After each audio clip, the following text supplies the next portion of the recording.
Welcome to my channel VM foundation classes. तो आज की कक्षा में हम पढ़ेंगे क्या, जोड़ घटाना पढ़ेंगे। वो भी कौन सा, असमान चिन्ह वाला।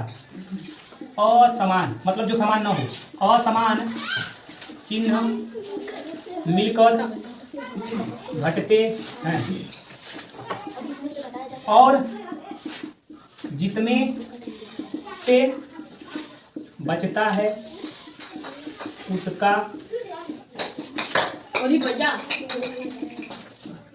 उसका चिन्ह लिखते हैं।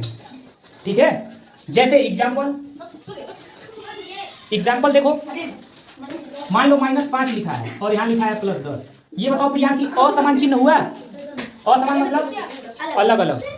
तो ये बताओ ये असमान चिन्ह है कि नहीं है? असमान चिन्ह मतलब अलग अलग। तो माइनस और प्लस, अब ये देखो ये अधिक है, चाहिए बड़ी राशि, चिन्ह को हटा, समझ लो चिन्ह नहीं है तो ये बड़ा है ना। 10 में से 5 घटाओगे कितना बचेगा? 5। अब घटा किस में से, घटाए किस में से? इसी में से ना बचा होगा, जिसमें से घटाते उसी में से बचता है। तो इसका चिन्ह क्या रहेगा? प्लस।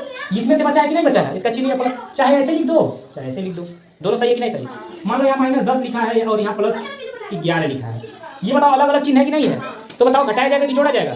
घटाया जाएगा। अलग अलग चिन्ह है तो बताओ 11 में से 10 घटाओगे 1। किस में से घटाए हो?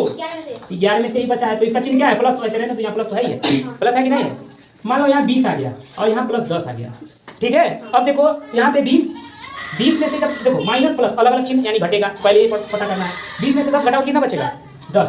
तो बताओ 10 बच गया। अब बताओ किस में से बचा है? 20 में से। तो 20 का चिन्ह क्या है? माइनस नहीं लगाओगे तो गलत हो जाएगा, माइनस लगाना जरूरी है। एक क्वेश्चन और ले लो, माइनस मान लो 100 लिखा रहे हैं, नहीं ऐसे ले लो,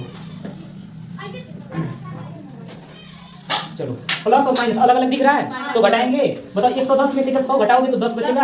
अब बताओ किस में से घटाए हो? 110 का चिन्ह क्या है? तो यही हो जाएगा। समझ में आ गया?